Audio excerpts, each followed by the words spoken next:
ఇక మంత్రి సీతక్క నిన్న మాట్లాడారు. ఆపరేషన్ కగార్ను ఆపాలి, ఆదివాసుల హక్కులను కాలరాయొద్దు, జాతి బిడ్డగా వారికి అండగా నిలుస్తా, కేంద్ర ప్రభుత్వానికి మంత్రి సీతక్క రిక్వెస్ట్.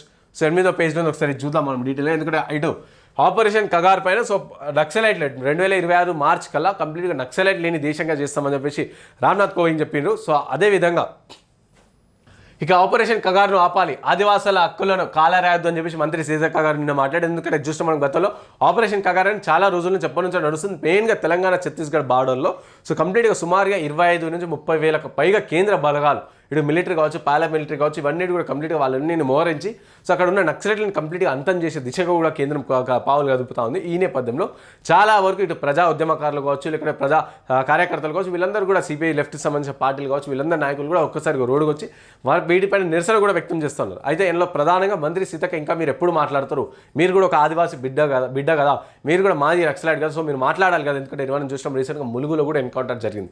సో ఇట్లా ఎందుకు మాట్లాడతలేరని చెప్పేసి ప్రశ్న ఆమె పైన కూడా అందరూ కూడా ఒక్కసారి అడగడంతో సో నేను మంత్రి సీతక్క కూడా మాట్లాడాను. ఆపరేషన్ కగార్ను ఆపాలి, ఆదివాసుల హక్కులను కాలరాయొద్దు అని చెప్పేసి మంత్రి సీతక్క మాట్లాడారు. కేంద్ర ప్రభుత్వం ఆదివాసుల హక్కులను కాలరాయొద్దని మంత్రి సీతక్క అన్నారు.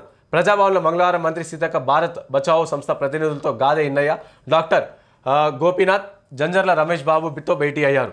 ఆపరేషన్ కగార్ను నిలిపివేసేలా తమ వంతు ప్రయత్నం చేయాలని ప్రతినిధులకు మంత్రి సీతక్క విజ్ఞప్తి చేశారు. వేల సంఖ్యలో కేంద్ర బలగాలు కరిగుట్ట ప్రాంతంలో సంచరిస్తుండటంతో ఆదివాసులు భయాందోళనకు గురవుతున్నారని మంత్రి సీతక్క తెలిపారు. దీనిపై సీతక్క సానుకూలంగా స్పందించారు. ఈ సందర్భంగా ఆమె మాట్లాడుతూ ఆ జాతి బిడ్డగా ఆదివాసులకు అండగా నిలుస్తానని భరోసా ఇచ్చారు. ఆదివాసుల ప్రాంతాలకు ప్రత్యేక పరిపాలన విధానాలు ఉంటాయని, అందుకే కేంద్ర ప్రభుత్వం రాజ్యాంగబద్ధంగా వ్యవహరించి వారి శాంతియుత జీవన విధానానికి ఎలాంటి ఆటంకాలు లేకుండా చూడాలని కూడా సూచించారు.